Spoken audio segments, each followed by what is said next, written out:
यानी कि तेज प्रताप यादव महुआ से चुनावी मैदान में, हालांकि 2020 में देखिए जीत हासिल उन्होंने की थी, लेकिन अब इस बार जो पारिवारिक कलह देखने को मिला उसका कहीं ना कहीं खामियाजा यहां पर जरूर तेज प्रताप यादव को भुगतना पड़ सकता है, क्योंकि देखिए आरजेडी ने भी प्रत्याशी अपने उतार दिए थे और इसके बाद चिराग पासवान ने भी अपनी पार्टी से प्रत्याशी यहां पर उतारे और कहीं ना कहीं अब एलजेपी की जो कैंडिडेट हैं वो बढ़त इस वक्त लेते हुए महुआ से नजर आ रहे हैं। और खुद देखिए जब अब तेजस्वी यादव यहां पर चुनाव प्रचार करते हुए नजर आते हैं तो कहीं ना कहीं उसी समय समझ आ रहा था कि हो सकता है कि तेज प्रताप के लिए भारी पड़ सकता है और अब तक के रुझानों में यही होता हुआ नजर आ रहा है। यानी कि तेज प्रताप देखिए महुआ की अगर हम बात करते हैं तो आरजेडी का गढ़ ये माना जाता है और यहां से अब पिछली बार तेज प्रताप यादव ने जीत हासिल की थी, हालांकि फासला बहुत कम था लेकिन जीत हासिल की गई थी तेज प्रताप यादव की तरफ से। लेकिन इस बार तेज प्रताप यादव का अब तक रुझानों में बुरा हाल होता हुआ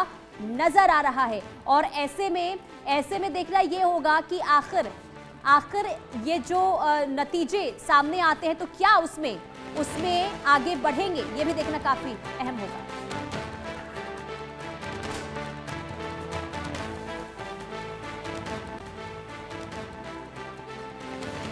राघोपुर में तेजस्वी यादव आगे चल रहे हैं। राघोपुर में तीसरी बार चुनावी मैदान में तेजस्वी यादव राघोपुर सीट से। तो देखिए हमारे साथ राजीव जेटली जी भी हैं जुड़े हुए और आपको बता दें कि तमाम जो हमारे साथ गेस्ट हैं उनकी भी मौजूदगी है, आलोक जी भी मौजूद है हमारे साथ और राकेश जी की भी मौजूदगी है। कहीं ना कहीं हम चर्चा की शुरुआत करेंगे, निखत जी भी हैं। देखिए आलोक जी, सबसे पहले आप ही का कमेंट, एक कमेंट मैं सबसे लेना चाहूंगी कि ये जो चुनाव के रुझान है ये नतीजों में कितने तब्दील होंगे ये तो थोड़े वक्त के बाद पता चलेगा, लेकिन कम से कम ये तो है कि बिल्कुल ऑपोजिट तो नहीं हो जाएगा सर, कि मतलब ये आ रहा है और बिल्कुल ऑपोजिट हो जाए। नहीं, ऐसा नहीं लगता है, जो कि जिस तरह से ट्रेंड है निश्चित रूप से तेजस्वी यादव बने आरजेडी की सीटें जो नंबर 1 बनने की थी वो कोशिश जारी है और लेकिन जेडीयू ने जितना अच्छा परफॉर्मेंस इस समय दिखा रहा है रुझान से, इससे ऐसा लगता है कि एनडीए को तो आप रोक नहीं पाएंगे। और ये गलतफहमी कांग्रेस की और आरजेडी की जो रही है कि नीतीश कुमार वापस पाला बदलेंगे, मेरा ऐसा मानना है कि कतई भी वो इस बार नहीं बदलेंगे। पहले भी कई और कारण रहे हैं लेकिन इस बार नीतीश कुमार ने बार बार स्पष्ट किया था और वो फिर से मुख्यमंत्री एनडीए आएगी और चाहे सीटें कम भी हो जेडीयू की तब भी मेरा ऐसा मानना है कि वही मुख्यमंत्री होंगे। इसी के बल पर महिलाओं ने बड़े पैमाने पर नीतीश के नाम पर वोट दिया है और उसका लाभ जेडीयू को मिल रहा है और बीजेपी को तो मोदी जी का नाम का वोट का फायदा मिल रहा है।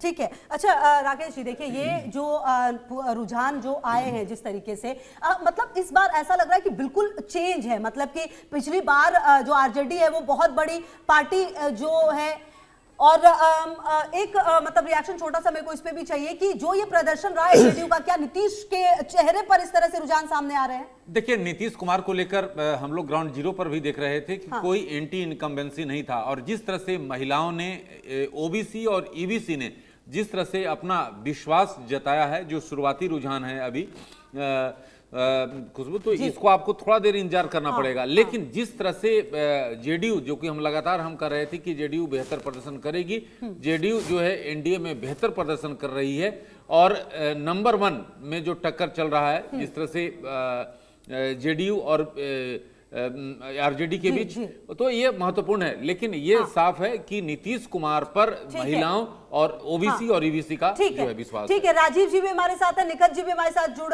गई हैं। राजीव जी, ये जो शुरुआती रुझान है, हालांकि थोड़ा वक्त जरूर लगेगा तस्वीर साफ होने में, लेकिन ये रुझान कहीं ना कहीं उत्साह पूर्वक है, जितना आप लोगों ने उम्मीद की थी कुछ वैसा ही है। देखिए बिल्कुल सुशासन के ऊपर जनता की मोहर है।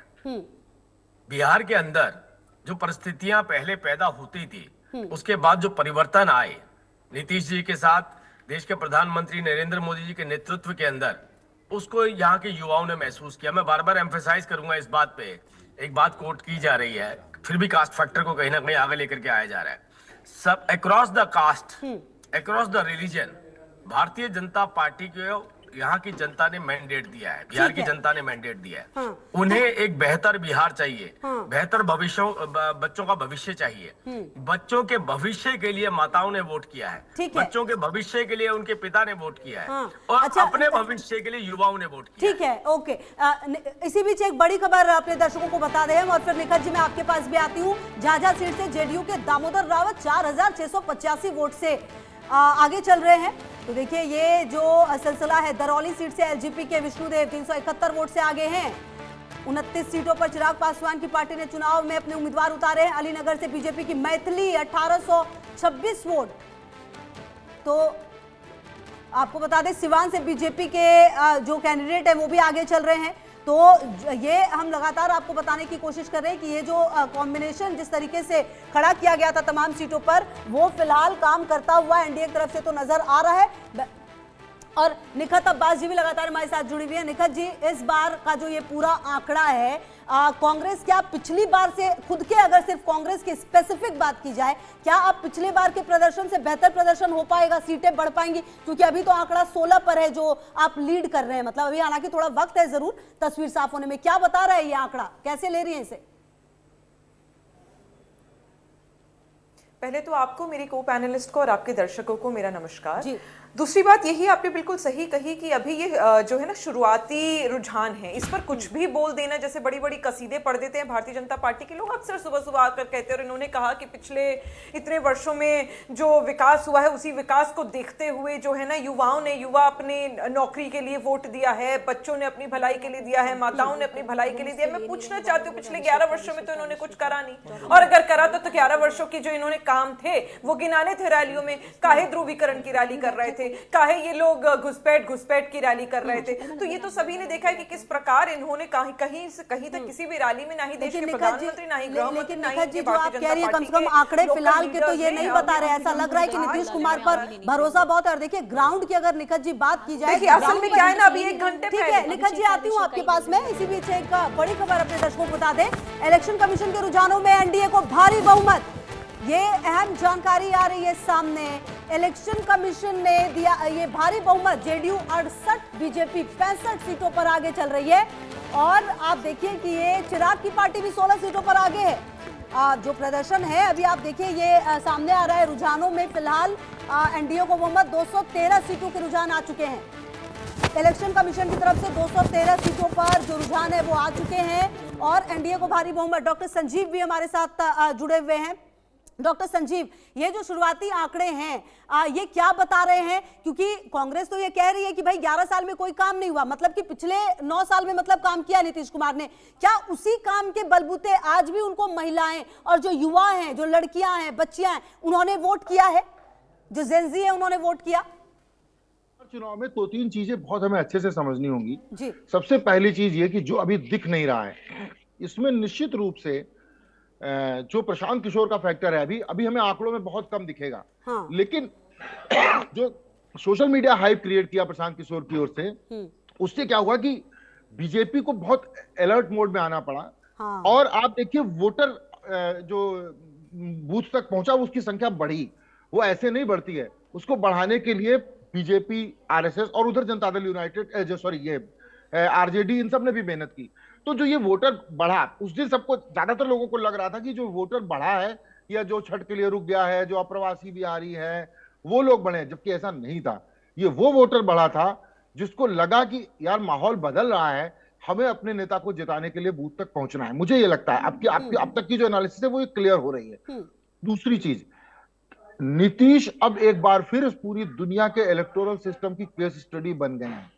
नीतीश कुमार के बारे में पलटू राम क्या क्या नहीं सुना पिछले दिनों, उनको बीमार, पागल, याददाश्त कम, सब कुछ कहा गया। इसके बावजूद जिस तरह से इलेक्शन के बीच में नीतीश ने कम बैक किया, लोगों को बुला बुला के खुद चुनाव चिन्ह दिए, जिस तरह से उन्होंने जब तेजस्वी यादव हेलीकॉप्टर का इंतजार कर रहे होते थे, मौसम खराब होता था तो ये लोग रैलियों में नहीं जा रहे होते थे, 1 दिन 2 दिन ऐसा भी देखा गया, तब नीतीश कुमार कार से गए हैं रैलियों में। नीतीश कुमार घर पे नहीं बैठे।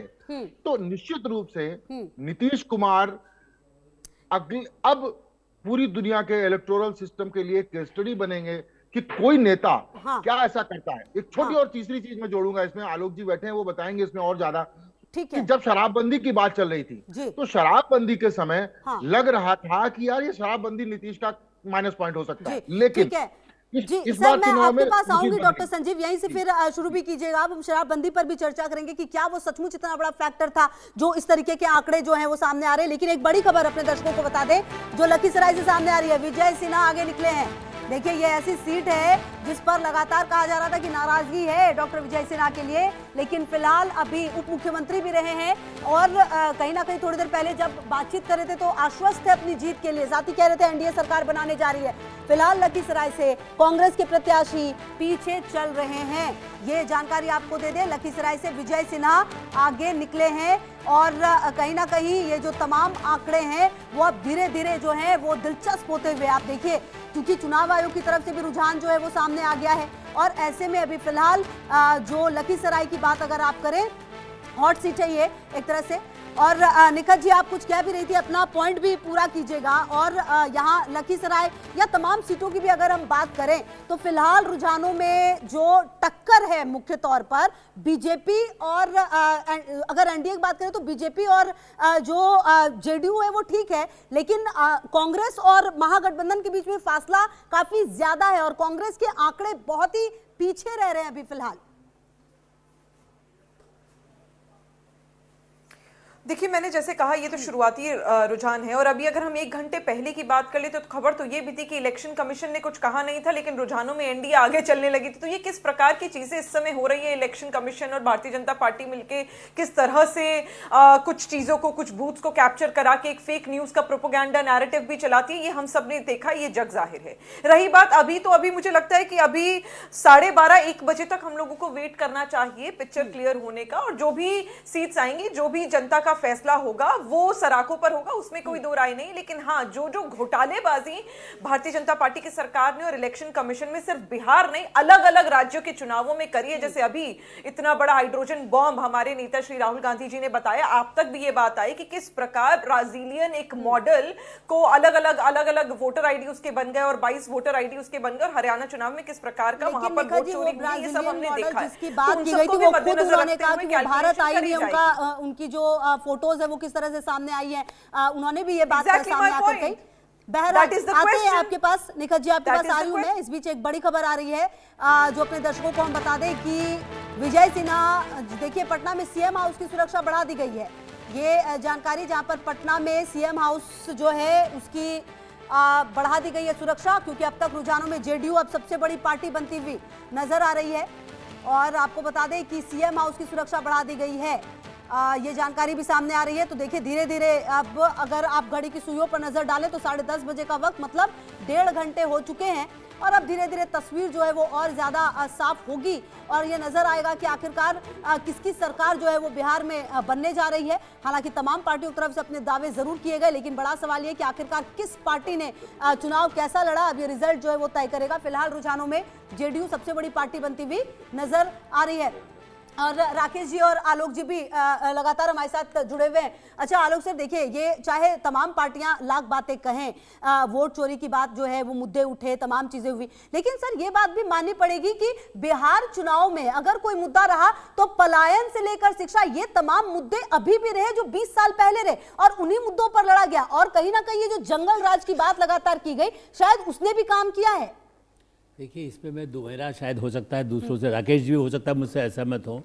पलायन के मामले में अभी हमने अपना जो अखबार है इंडिया न्यूज़ और आज समाज और संडे गार्जियन, उसमें इस हफ्ते ही लिखा था कि देखिए जो लोग दिल्ली, मुंबई, कलकत्ता चले गए वो अपने घर पैसा भेजते हैं, उससे खुशहाली।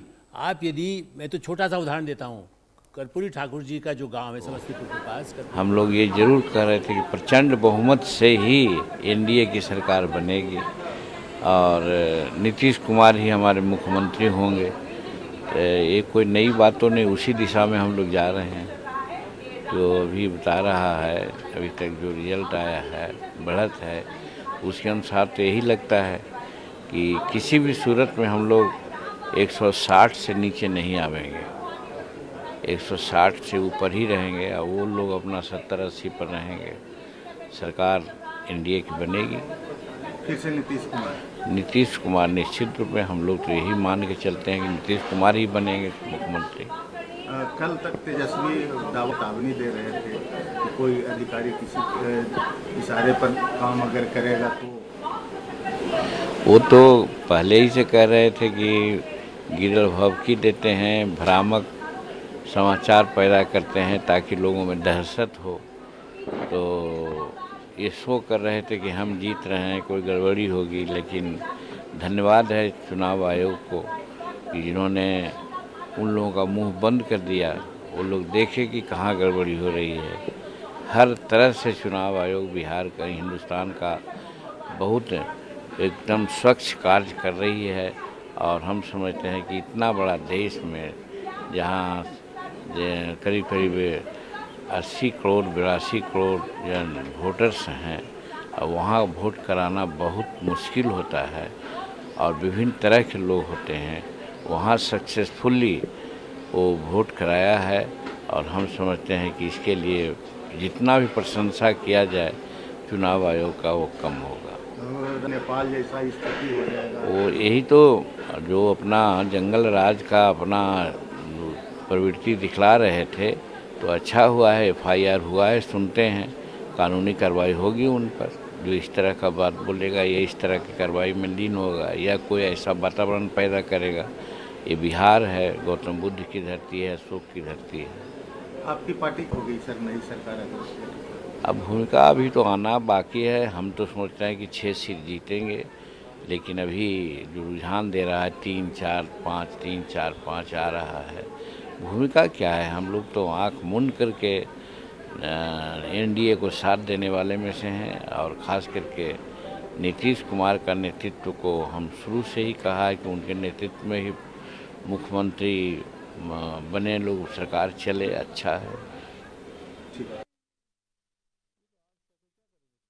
थे और इस बीच एक बड़ी खबर निकलकर सामने आ रही है, उसका रुख कर लेते हैं। फिलहाल जीतन राम मांझी को आप सुन रहे थे। 43 सीटों को लेकर ये रुझान जिस तरीके से सामने आए हैं, जहां बीजेपी आगे है। इलेक्शन कमीशन ने 229 सीटों के रुझान जारी किए हैं।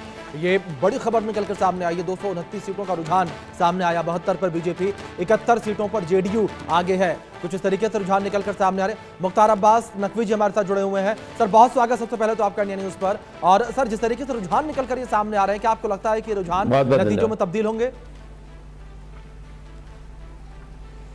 देखिए, हमारा देश एक बहुत ही दुनिया का सबसे बड़ा लोकतंत्र है और जनतंत्र के जुनून और जज्बे से भरपूर है।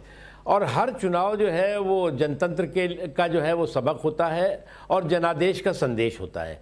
जो भी राजनीतिक पार्टियां चुनाव के मैदान में होती हैं, उन्हें इस जनतंत्र के सबक और संदेश को नतमस्तक होकर के सम्मान भी करना चाहिए, स्वीकार भी करना चाहिए।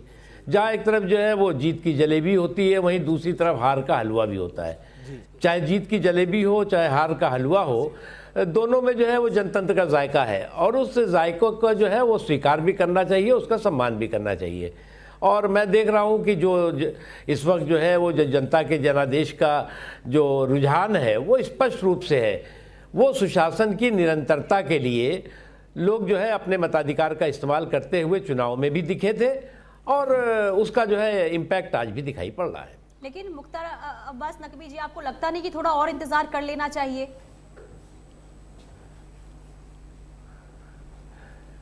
नहीं, किस बात का? अभी तो जो है वो रुझान आ रहा है, लेकिन इतना जरूर है, मैं इसीलिए मैं आपको कह रहा हूं जी, मैं इसीलिए कह रहा हूं कि जो जीता वो सिकंदर, जो हारा वो धुरंधर। जीत और हार दोनों जो है एक सिक्के के दो पहलू हैं। बिल्कुल। लेकिन 2015 में भी तो आपने तैयारियां कर ली थी, लड्डू बन गए थे, इसके बाद लड्डू तो फेंकने पड़ गए थे, याद है ना सर? वो ऐसा है कि जीत की जलेबी और हार का हलवा दोनों जो है वो जनतंत्र का जायका देता है जी।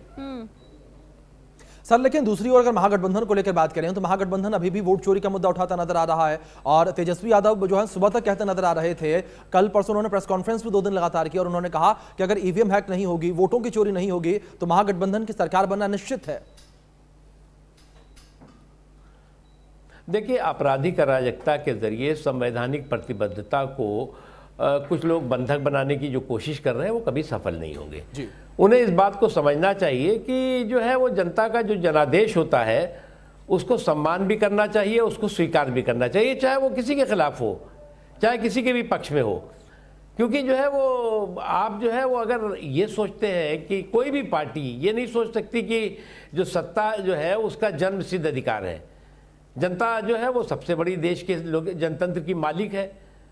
वो जो है वो तय करती है कि किसको जो है वो सिंहासन पे बैठाना है और किसको सिंहासन से जो है वो उतारना है। लेकिन आरजेडी के नेता हैं संजय सिंह, उनका जो कल बयान सामने आया था आपने सुना होगा, वो कह रहे हैं कि देखिए अगर अब हम जीत रहे हैं, आरजेडी के कैंडिडेट हर सीट पर आगे है और जीत भी हासिल करेगी जब तक कोई गड़बड़ी ना हुई हो, और अगर गड़बड़ी होती है तो हाल फिर नेपाल जैसा होगा। सुनील सिंह, माफी चाहूंगी, सुनील सिंह। देखिए, वायलेंट एनार्की के जरिए वाइब्रेंट डेमोक्रेसी को कोई भी व्यक्ति ना हाईजैक कर सकता है, ना बंधक बना सकता है। आपराधिक अराजकता के जरिए जो है वो संवैधानिक जो हमारी व्यवस्था है, प्रतिबद्धता है, उसको कोई भी व्यक्ति जो है वो बंधक नहीं बना सकता। हमारे देश ने ये देश जनतंत्र हमारा जो है वो बहुत कुर्बानियों के बाद हमारे जनतंत्र आया है, और आप जो है वो एक चुनाव के में और एक चुनाव के बहाने बना करके, और आप मतदान से पहले जो है वोट चोरी का वितंडा करके, मतदान के बाद वोट चोरी का जो है वो विलाप करके, ये सब चीजें करके इससे कोई फायदा नहीं है। सर मैं रोकूंगा आपको, लेकिन इस बीच एक बड़ी खबर निकलकर सामने आ रही है, इसका रुख कर लेते हैं। मैथिली ठाकुर 4113 वोटों से आगे, 4113 वोटों से मैथिली ठाकुर आगे हैं। ये बड़ी खबर निकलकर सामने आ रही है। मैथिली ठाकुर अपनी सीट से आगे हैं। अलीनगर से मैथिली ठाकुर जो है वो आगे चल रही हैं। ये बड़ी खबर निकलकर सामने आ रही है। और राकेश सर, आप भी कुछ सवाल पूछना चाह रहे थे सर। साहब, क्या मुद्दा ऐसा रहा जिसके बलबूते आप लग रहा है कि जो शुरुआती रुझान में आपको बढ़त जो दिख रहा है, कौन ऐसे मुद्दे रहे? क्या प्रधानमंत्री नरेंद्र मोदी और नीतीश कुमार का चेहरा, या विकास का एजेंडा? क्या ऐसा मसला रहा जिसके बूते जो है जो शुरुआती रुझान में आप काफी बढ़त बनाए हुए हैं? जी नकवी जी, 10-11 सालों, हाँ जी। इन 10-11 सालों में जो है वो जितने भी जनता ने जो है वो चुनाव हुए, और अधिकांश चुनाव में जनता ने जो जनादेश दिया बीजेपी और एनडीए के पक्ष में दिया जी। और जहां एक तरफ बीजेपी और एनडीए जीत का रिकॉर्ड बनाने में लगी रही, वही कांग्रेस के नेतृत्व वाला गठबंधन जो है वो हार की हिस्ट्री बनाता रहा। और मैं मानता हूं कि ये जो आज लोगों का मूड है या मतदाताओं का मिजाज है वो बहुत साफ है। वो सुशासन के निरंतरता के लिए, समावेशी विकास के सफर को आगे बढ़ाने के लिए अपने मताधिकार का इस्तेमाल करते हैं, और जो स्पष्ट नीति है और नेतृत्व है उसको जो है वो स्वीकार करते हैं। अब जहां तक सवाल है ये गठबंधन, अब इन गठबंधन की प्रॉब्लम ये थी कि इनके खुद के अपने विरोधाभास इतने थे कि उस विरोधाभास के जो है वो बोझ की तरह ये खुद दबे हुए थे जी। इनका समझौता जो है वो हाथ मिला के नहीं हुआ, हाथ मरोड़ के हुआ है। इनका समझौता जो है वो गले मिला के नहीं हुआ है, बल्कि गले दबा के हुआ है। ये सभी लोग जानते हैं, इसीलिए फ्रेंडली फाइट करने लगे ये बाद में। नकवी जी, थोड़ा सा मैं इसलिए आपका ध्यान दिलाऊंगा कि सीमांचल जो क्षेत्र है, जेडीयू का भी चूंकि एक फायदा, और वैसे भी मैं मानते हैं कि क्या जो अल्पसंख्यकों का, चूंकि आप तो अल्पसंख्यक मंत्रालय के मंत्री भी रहे हैं, अल्पसंख्यकों का भी वोट बीजेपी एनडीए को मिल रहा है या नहीं? क्योंकि ये बार बार ध्वनि दी गई कि इस बार पूरा यादव मुस्लिम सारा वोट जो है वो उनको ही मिल रहा है। इस दृष्टि से चूंकि आपका पूरा एक राष्ट्रीय स्तर पर भी, और बिहार को भी आप अच्छी तरह जानते हैं, आप हैं, शाहनवाज हैं, इस दृष्टि से क्या ओवैसी के हाथ में वहाँ ज़्यादा लाभ मिले, और जेडीयू या बीजेपी क्या अपना प्रभाव अल्पसंख्यकों के प्रति उतना नहीं आकर्षित कर पा रही, या कर पा रही है? तो क्योंकि कई है, भागलपुर है, पटना है, सब जगह अल्पसंख्यक तो हैं ही, ऐसा नहीं है कि अल्पसंख्यक केवल सीमांचल में है। आपका क्या आकलन है? देखिए मैं शायद आलोक जी बोल रहे हैं शायद। जी जी, हाँ, मैं एक चीज़ कहना चाहता हूँ कि अल्पसंख्यकों का, ख़ासतौर से मुसलमानों का, जिन पार्टियों ने थोक में वोट लिया उनका फुटकर में भी विकास नहीं किया है, और उनके अंदर जिस तरह का भय भ्रम का एक भंवरजाल बिछाया गया, और भारतीय जनता पार्टी के प्रति अस्पृश्यता और असहिष्णुता का एक रिवाज और मिजाज को बढ़ावा देने की कोशिश हुई, उसका नुकसान सबसे ज़्यादा ये हुआ वो खुद मुसलमानों को हुआ है। और इस बात को बहुत बड़ी तादाद में मुसलमान समझने लगा है, और समझने इस बात को भी लगा है कि हमारे वोटों में हमारे द्वारा भारतीय जनता पार्टी के प्रति वोटों में कंजूसी के बावजूद भी बीजेपी ने या एनडीए ने विकास में कमी नहीं की, और जो विकास जो है वो समान विकास और सबका विकास इस दिशा में किया। इसलिए जो है वो मैं मानता हूं कि कुछ चेंजेस दिखाई पड़ रहे हैं और आगे आने वाले दिनों में और दिखाई पड़ेंगे, खासतौर से आने वाले बंगाल में। जी जी बिल्कुल सर, मैं आपसे रिक्वेस्ट करूंगा प्लीज आप मेरे साथ बने रहे, लेकिन इस बीच एक मैप निकलकर सामने है। मैप स्क्रीन पर देखिए किस तरीके से भगवा में ये मैप नजर आ रहा है। आप देख सकते हैं जहां जहां पर भगवा रंग नजर आ रहा है वहां पर एनडीए जो है लगातार बढ़त बनाए हुए नजर आ रही है। ये बिहार का मानचित्र है इस वक्त। आप देख सकते हैं जहां हरा रंग वहां पर आरजेडी जो है बढ़त बनाए हुए है, और जो अन्य रंग है वहां पर जो अन्य घटक दल हैं वो बढ़त बनाए हुए नजर आ रहे हैं। लेकिन हाँ, मैप को अगर पहली नजर में हम देखते हैं तो भगवा में ये मैप नजर आ रहा है। मुख्तार जी मैं आपको रुख करूंगा सर, जिस तरीके से वक्त बिहार के इस मानचित्र को हम अपने स्क्रीन पर दिखा रहे हैं, ये पूरा मानचित्र भगवा में नजर आ रहा है। क्या 12-1 बजे के बाद जब स्थितियां क्लियर होती नजर आएंगी तो जो ये फिलहाल रुझान है वो परिणाम में बदलते हुए नजर आएंगे पूरी तरीके से? देखिए अभी तो मैं मानता हूं कि जो भी जनादेश होगा, मैंने एक चीज आपको शुरू से कही कि जो जीता वो सिकंदर, जो हारा वो धुरंधर, और उस धुरंधर को फिर आगे अपने जो है वो मैदान में जो है वो तैयारी करके आगे चलना चाहिए। यही जो है वो लोकतंत्र का जो है रिवाज भी है और मिजाज भी है। अब ये जहाँ जीत की जलेबी होती है वहाँ हार का हलवा भी होता है, यही जनतंत्र का जो है वो जायका होता है। तो किसी को ये मान के नहीं चलना चाहिए कि जी जीतना हमारा जो है वो जन्मसिद्ध अधिकार है, सामंती अधिकार है। अरे वो तो जनता जो है लोकतंत्र की मालिक है भैया, तय करेगी कि तुम्हें क्या सत्ता के सिंहासन पे बैठाना है या तुम्हें जो है वो जमीन पे उतारना है।